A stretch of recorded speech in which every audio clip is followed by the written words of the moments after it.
আসসালামু আলাইকুম। আমি অল ডিজাইন থেকে আপনাদের সাথে আছি মামুন চৌধুরী, আর আপনারা দেখতেছেন অল ডিজাইন। আলহামদুলিল্লাহ, আমরা বাংলাদেশের সর্বপ্রথম অনলাইনে গেট, গ্রিল, দরজা, জানালা, থাই গ্লাস আলহামদুলিল্লাহ আজকে প্রায় 7 থেকে 8 বছরের মতো আমরা এই ধরনের মালামালগুলো বিক্রি করতেছি। সর্বপ্রথম আমাদের অল ডিজাইন প্রতিষ্ঠান এই অনলাইন ভিত্তিক বাংলাদেশে চালু করেছিলাম।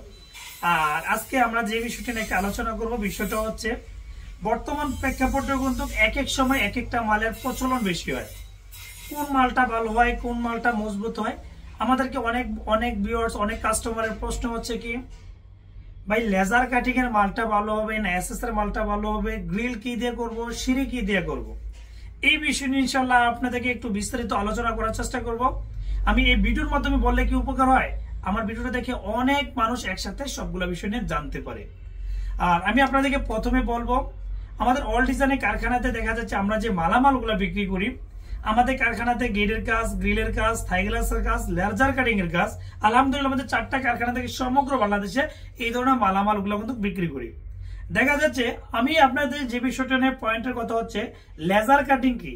আসলে লেজার কাটিংটা হচ্ছে যে প্লেট শিট রয়েছে, যেটা বিএসআরএম কোম্পানি হতে পারে বা কেএসআরএম কোম্পানি হতে পারে, যে জাহাজ টেম্পার প্লেট বা বিএসআরএম কোম্পানির যদি আপনি প্লেটের মাধ্যমে, শিটের মাধ্যমে কম্পিউটার দিয়ে লেজার কাটিং করে যেটাকে 3D আকারে ডিজাইন করে, অলরেডি আমার পিছনে কিন্তু এই ধরনের লেজার কাটিং এর ডিজাইন গুলো রয়েছে আমার স্টিকারের মধ্যে। এই ধরনের ডিজাইন কাটিং গুলো যদি আপনি ভালো মাল দিয়ে করেন, এগুলো অনেক টেকসই। আসলে শুধু লেজার কাটলে হবে না, এটার মধ্যে পেন্টিং করার প্রক্রিয়া রয়েছে। এইটা তো এমএস প্লেট, এমএস এর মানে লোহার প্লেট থাকে। ফ্রেম গুলো তো আপনি জিআই বা গ্যালভানাইজ দিলেন। এই প্লেট গুলো কিন্তু অনেক স্ট্রং হয়। এগুলো 3 মিলি হয়, 4 মিলি হয়, 5 মিলি হয়, 6 মিলি হয়, 7 মিলি হয়। আপনার সাইজ যতটুকু হবে ততটুকু অনুসারে ইনশাআল্লাহ আমাদের থেকে কাটতে পারবেন বা অন্য কোথাও কাটতে পারবেন। এই লেজার কাটিং এর যে মালামালগুলো, এই মালামালগুলো অনেক স্ট্রং। আপনি লোহার বা গ্রিল লাগালে আপনি বিল্ডিং এর সৌন্দর্যটা এতটা ফুটবে না, বা এসএস লাগালে এসএস এর ভিতরে কিন্তু ফাঁকা থাকে। আপনি এসএস লাগাতে পারেন। এসএস লাগালে সুবিধা হয় কি, এসএস লাগালে পেন্ট করতে হয় না, মরিচা পড়ে না, নষ্ট হয় না। আর লেজার কাটিং লাগালে কি হয়, এগুলো অনেক স্ট্রং। যারা কিনা সেফটি বেশি প্রয়োজন মনে করেন, অথবা আপনার বাড়ির যদি সৌন্দর্য আশেপাশে বিল্ডিং এ নাই, এই ধরনের মালামাল লাগাতে চান, আপনার ইচ্ছা মতো যা কিছু প্রয়োজন লেজার কাটিং এর নিজের নাম, বাড়ির নাম, যা মন চায় ইনশাআল্লাহ কাটতে পারবেন। এটা হচ্ছে মজবুতের দিক বিবেচনা করলে এবং আনকমন সৌন্দর্য বিবেচনা করলে আপনি অবশ্যই লেজার কাটিং লাগাতে পারেন।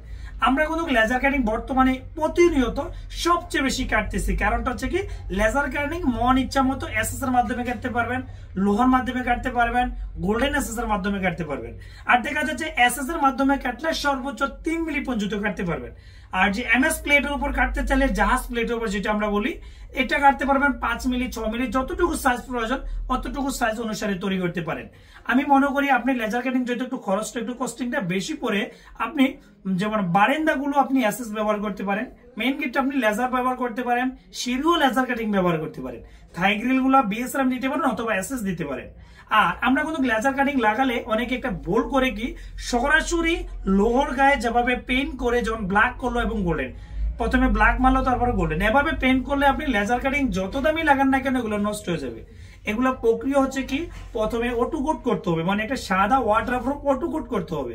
এই অটোকোট করার পরে তারপরে একটা আস্তর দিতে হবে। তারপর আপনি যদি ব্ল্যাক করেন অথবা হোয়াইট করেন, হোয়াইট করবেন, তারপর আপনাকে গোল্ডেন করতে হবে। টোটাল 5টা ধাপ অতিক্রম করে আপনাকে কিন্তু লেজার কাটিং এর পেইন্টিংটা করতে হবে। তা না হলে কিছুদিন পরে এগুলা পেইন্ট গুলা চলতাই বা পেইন্ট গুলা ফুলে ফুলে উঠে যাওয়ার সম্ভাবনা থাকতে পারে। আর আপনাদেরকে আমি প্রতিনিয়ত ভিডিওতে বলার চেষ্টা করি, ভালো সুদক্ষ কারিগর তৈরি করবেন, তাহলে আপনার জন্য এবং আপনার কাজের জন্য সবচেয়ে ভালো হবে। আমাদের টোটাল কারখানা হচ্ছে 4টা কারখানাতে আমরা গেটের কাজ, গ্রিলের কাজ ইত্যাদি সবকিছু তৈরি করি। আজকের টপিকটা ছিল লেজার কাটিং কি। তাহলে লেজার কাটিংটা হচ্ছে এমএস প্লেটেরও আছে এবং লোহারও আছে, এবং জিআই বা পাইপের মধ্যে কাটা যায়, বক্সের মাধ্যমে কাটা যায়, এসএস এর মাধ্যমে কাটা যায়, গোল্ডেনের মাধ্যমে কাটা যায়। এটা অনেক টেকসই, অনেক সৌন্দর্য। আপনি ভালো কোয়ালিটি বা যদি মেরামত করে যদি তৈরি করতে পারেন, লেজার কাটিং অবশ্যই লাগাতে পারেন। আর যে জায়গাতে আপনি মজবুত বিবেচনা বেশি করেন, তাহলে লেজার কাটিং কিন্তু কোচা নেচা একটা প্লেটের মধ্যে থাকে সিধা, এই প্লেটের মধ্যে সম্পূর্ণ জালিভাবে কাটিং করে আমরা কিন্তু সম্পূর্ণ গেট গ্রিল দরজা জানালা এই ধরনের মালামালগুলো তৈরি করি। সৌন্দর্যটা অনেকটা বেশি হয়। বর্তমানে লেজার কাটিং সবচেয়ে একটা জনপ্রিয় নাম, যেটা গ্রিল দরজা বাউন্ডারি গেট সবচেয়ে বেশি তৈরি করা হয়। আর অল ডিজাইনের থেকে যদি কোনো কিছু জানতে চান অবশ্যই ভিডিও স্ক্রিন নাম্বার দেওয়া আছে, কল করতে পারেন। আর আমাদের কারখানার ঠিকানা হচ্ছে কুমিল্লা জেলা বুড়িচং থানা বুড়িচং বাজারে এসে সরাসরি কারখানা এসে ভিজিট করে ইনশাআল্লাহ অর্ডার করতে পারবেন। ভালো থাকবেন, সুস্থ থাকবেন। আপনি যদি অল ডিজাইনের নতুন দর্শক হয়ে থাকেন অবশ্যই চ্যানেলকে সাবস্ক্রাইব করে রাখবেন, তাহলে আমি এক এক দিন এক একটা সময় আপনাদেরকে এই বিষয় নিয়ে আলোচনা করার চেষ্টা করব। কোনো যখন যে প্রশ্ন আমাকে করবে ওই প্রশ্ন ইনশাআল্লাহ ভিডিও করে আপনাদেরকে জানিয়ে দেওয়ার চেষ্টা করবো। ধন্যবাদ সবাইকে। আসসালামু আলাইকুম।